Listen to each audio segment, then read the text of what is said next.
No பயங்கரமா இருக்குண்ணா படம். ரெட்ரோ தான் நான் சொல்றேன். வேற என்னடா பட்டம் சொல்லுவாங்க. நோ என்னடா நான் வாட்டா பிச்சிட்டாரு. நோ பயங்கரமா இருக்குண்ணா படம். ரெட்ரோ தான் நான் சொல்றேன். வேற என்னடா பட்டம் சொல்லுவாங்க. நோ என்னடா நோ தரோண்ணா. சீரியஸா கார்த்திக் சுப்ராஜ் படம் பயங்கரம். நம்ம பேசக்கூடாது, நம்ம படம் தான் பேசுறோம். படம் பேசுது. சத்தியமா லாகே கிடையாது ப்ரோ. பக்கா படம். நீங்க போய் பட்டா பாருங்க, பாத்துட்டு பேசுங்க ப்ரோ. தரமான படமே வயலன்ஸ் தான் ப்ரோ. நீங்க பாருங்க, பட்டா பாருங்க.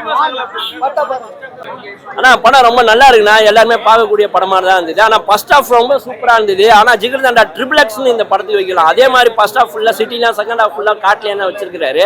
ஆனா ஃபர்ஸ்ட் ஹாஃப்ல ஜெயில் போர்ஷன் காமிக்கிறதுனால படம் போர் அடிக்காம போச்சு. செகண்ட் ஹாஃப்ல கிளைமேக்ஸ்லாம் ஆர்ஆர்லாம் ரொம்ப அழகா வாசிச்சிருக்காரு. வயலின்ல இவ்வளவு ரசிகர்களை கொண்ட சூர்யா மறுபடியும் வந்து அவர் எதனா அரசியலுக்கு வர ஆசை இருந்தா இப்பயும் வந்துடலாமே அப்படின்ற மாதிரி தோணுது.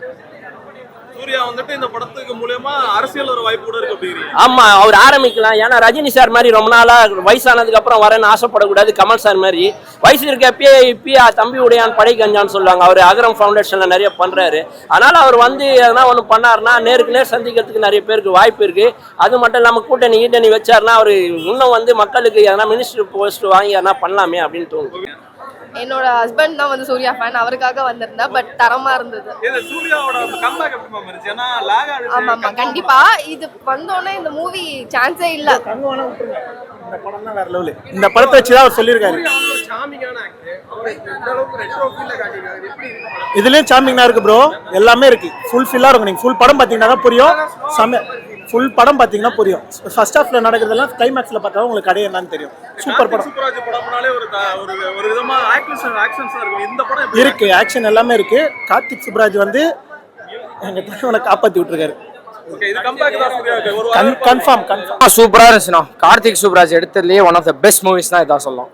எந்த எதுவும் ஏன்னா இப்ப அவர் ரஜினி வச்சு எடுத்திருக்காரு. அதுக்கப்புறம் நிறைய பேர் வச்சு எடுத்திருக்காரு. இந்த எதுக்காக இந்த படத்தை மட்டும் ஸ்பெஷலா சொல்றீங்க? எது மாதிரியான ஆக்ஷன்ஸ்? இல்ல, ஃபர்ஸ்ட் ஆஃப் ஆல் இந்த எக்ஸ்பீரியன்ஸே சூப்பரா இருந்துச்சு. என்ட்ரிக்கு முன்னாடி இருக்கிற ரெஸ்பான்ஸ், என்ட்ரி மோது இருக்கிற ரெஸ்பான்ஸ், என்ட்ரிக்கு அப்புறம் இருக்கிற ரெஸ்பான்ஸ் எல்லாமே தரமா இருந்துச்சுண்ணா. படத்துல எதுவும் லாக் ஆகுற மாதிரி இல்ல. படத்துல எதுவுமே லாக் ஆகிற மாதிரி எல்லாமே சூப்பரா சென்சிபிளா இருந்துச்சு. எல்லாமே பக்காவா லைன் அப் ஆச்சு. எல்லாமே சூப்பரா இருந்துச்சு. சூர்யாவுக்கு இது எப்படி இருக்கும்? சூர்யாவோட ரசிகர்களுக்கு நல்ல வரவேற்பு. சூர்யா ரசிகருக்கு இது செம்ம மூமெண்டா இருக்கும். எல்லாரும் செம்மையா ஆடியன்ஸ்லேயே தெரிஞ்சிச்சு எவ்வளவு ரசிகர்கள் வந்து எவ்வளவு வெயிட் பண்ணிருக்காங்கன்னு. அதுல நமக்கு தெரிஞ்சிச்சுல ரெட்ரோ எந்த மாதிரி ஒரு ஹிட் ஆயிடுச்சுன்னு. ஸோ ஓவராலா சூப்பர் படம் சொல்லுவேன். ஸ்டோரி ரொம்ப நல்லா நீட்டா எடுத்து போயிருந்தாங்க. சூர்யா சார் யூஸ்வலாவே நடிப்பின் நாயகன், சிரிப்பு அழகா சொல்ற மாதிரி ரொம்ப அழகா காட்டியிருந்தாரு. ஒரு காஸ்டியூம், ஒரு கெட்டப் ரொம்ப ஸ்டைலிஷா லிட்டரலா அவர் அட்மையர் பண்ணிட்டு ஒவ்வொரு சீன்லயும் அவ்வளோ ஹேண்ட்ஸமா அவ்வளோ அழகா இருந்தாரு. அண்ட் எல்லாருக்குமே ஈக்குவலான ரோல்ஸ் எல்லாரும் நல்ல இதுவா எடுத்துட்டு போயிருந்தாங்க. Story was so very continuous. So please to watch and enjoy. கொஞ்சம் ஆக்ஷன் பேக்ட் ஃபிலிம் தான், பட் ஆனா கண்டிப்பா வாட்ச் பண்ணலாம். நாங்க படம் ஃபுல்லாவே என்ஜாய் பண்ணிட்டு தான் இருந்தோம். எங்களுக்கு ரொம்ப பிடிச்சிருந்தது. சூர்யாவோட ஃபர்ஸ்ட் டைம் நாங்க வந்து FDFS வரோம். அதுவும் ரோஹிணியில கிடைச்சதே எங்களுக்கு ரொம்ப பெரிய விஷயமா இருந்தது. இங்க வந்த உடனே உள்ள வரச்சு அந்த பேண்டோட எல்லாம் செம வைபா இருந்தது. அந்த வைபோடய அப்படியே உள்ள படம் முடிகிற வரைக்கும் எண்ட் வரைக்கும் தொண்டை தண்ணி வட்ட கத்தி எல்லாருமே செம்மையா என்ஜாய் பண்ணோம். எல்லாருமே ஆக்சுவலி நிறைய என்ஜாய் பண்ணோம். படம் ஃபுல்லாவே நம்ம ஆல்ரெடி ரீல்ஸ்ல எல்லாம் பார்த்துருப்போம்ல. அவரோட வண்டி திருப்புற ஸ்டைல் ஆகட்டும், இல்லைன்னா அவர் அந்த த்ரோன்ல உட்காந்துட்டு இருக்க ஸ்டைல் ஆகட்டும், எல்லாமே வந்து பயங்கரமா இருந்தது. இன்னுமே எவ்வளவு வயசானாலும் இன்னும் ரொம்ப யங்காவே இருக்காரு. படம் ஃபுல்லாவே அப்படிதான் இருக்காரு. படம் ஃபுல்லாவே வந்துட்டு அவரோட அந்த ஆக்டிங் தான் எங்களுக்கு ரொம்ப பிடிச்சிருந்தது. கொஞ்சம் இருந்துதான் வார்லாம் அந்த மாதிரிலாம் இருந்தது. ஆனா எல்லாமே வந்து ரொம்ப ரசிக்கக்கூடிய அளவில் இருந்தது. அவரை மாதிரிலாம் சொல்ல முடியாது. யார மாதிரியும் வந்துட முடியாது. இவர் புதுவிதமா வர்றதுக்கு வாய்ப்புகள் அதிகமா இருக்கு. படத்துல வேற ஏதாவது லாக் ஆகுற மாதிரி எதுவும் அது யோசிக்க விடாம பண்ணதான் கார்த்திக் சுப்ராஜோட தனித்துவம்னு நினைக்கிறேன். படம் கதை இப்படிலாம் நம்ம ரொம்ப உள்ளாந்து ஆராய்ஞ்சா அது பழைய படங்கள் மாதிரி தான் தெரியும். எனக்கு என்ன இந்த படத்தை பார்த்து பயமா இருக்குன்னா, இளையராஜாவோட 2 சாங் வேற எடுத்துட்டு இருக்கிறாங்க. கங்கை அமரன் எங்க பதறுவாரோ, இல்ல இளையராஜா இந்த படத்துக்கு மறுபடியும் ப்ரமோஷன் என்ன பண்ணுவாரோன்றதுனால இவங்க கிட்ட இந்த டீம் கிட்ட ஒரே ஒரு தடவை கேட்டுக்கிறேன். அவங்க போயிட்டு டி நகர்ல அவர்கிட்ட அப்ரூவல் வாங்கிட்டு தான் இந்த பாட்டுலாம் எடுத்தீங்களா, இல்லைன்னா அவர் ரொம்ப கொதிப்பாரு, அதனால மறுபடியும் அதெல்லாம் ஸ்டாப் பண்ற போறீங்க, பாட்டுலாம் நல்லா இருக்கு, சீன்ஸுக்குலாம் அந்த பாட்டு பக்கபலமா இருக்கு அப்படின்றதுனால இல்ல எடுத்துட்டாங்களான்னு கேக்குறேன். இல்லைன்னா அவர் ஒரு ப்ரமோஷன் பண்ணுவாருன்னு சொல்றேன்.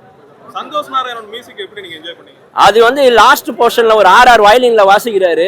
அது இது வரைக்கும் யாரும் பண்ணலன்னு நினைக்கிறேன். அதுக்கப்புறம் வெள்ளைக்காரன் காட்டுறப்போ ஒரு ரேப் சாங் ஒன்று போடுறாங்க, அதுவும் ரொம்ப அழகா இருந்தது. சண்டை சீன்ல ஒவ்வொன்றும் எப்படி பண்ணுமா பண்ணியிருக்காரு. ஒரு கை தேர்ந்த ஒரு மியூசிக் டைரக்டரா ஆயிட்டாரு அப்படின்னு தான் சொல்லணும். முக்கியமா அந்த பாடல்கள் சில அந்த முனிமா சாங்லாம் வந்து எல்லாருமே எழுந்து ஆடுற அளவுக்கு பண்ணியிருக்கிறாரு.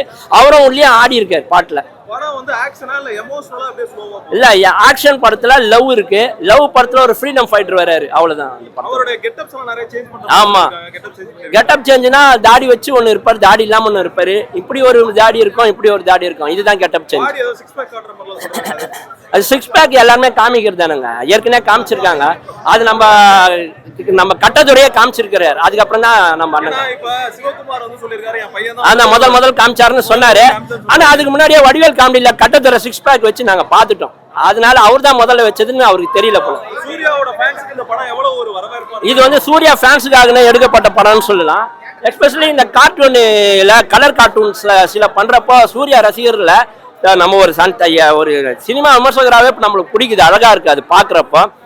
சூர்யாவோட படம் சொல்லலாமா இல்ல கார்த்திக் சுப்ராஜோட படம்? கார்த்திக் சுப்ராஜோட மனசு, சூர்யாவோட நெஞ்சு ரெண்டுமே சேர்ந்து கலந்துதான் ரெட்ரோ. அவ்வளவுதான். மியூசிக்ஸ் எப்படி இருக்கு? மியூசிக்னா படத்துல வந்து பாதி பாதி நடிக்கிறது, பாதி மியூசிக் பாடி. அந்த நடிக்கிறதுக்கு உயிர் கொடுக்கறது இசை. அது அந்த உயிர் கொடுத்ததா சந்தோஷ் நாராயணன். அது வந்து அவர் சூப்பரா பண்ணிட்டாரு. ஆக்ஷனும் அதிகமா இருக்கா இல்ல எமோஷன் அதிகமா இருக்கா இல்ல லவ் அதே மாதிரி எல்லாம் கலந்து? இல்ல, இந்த இமோஷனை காப்பாத்துறதுக்காக அவர் வந்து ஆக்ஷன் எடுக்கிறது தான் எனக்கு ரொம்ப பிடிச்சிருக்கு. ஓகேவா, அவருக்கு வந்து பிடிச்ச அந்த ருக்மிணிக்காக அவர் எவ்வளவு போராடுறது அதெல்லாம் வந்து சூப்பரா ஹிட் ஆச்சு, எல்லாருக்கும் கனெக்ட் ஆயிடுச்சு பயங்கரமா. அதனால வந்து ரெட்ரோ வந்து எல்லா இமோஷனையும் பக்காவா ஹிட் பண்ணிச்சு. அதனால ஓவரால் சூப்பரா இருந்துச்சு. நான் போயிட்டே இருக்கும்ண்ணா, சூப்பரா இருந்துச்சு.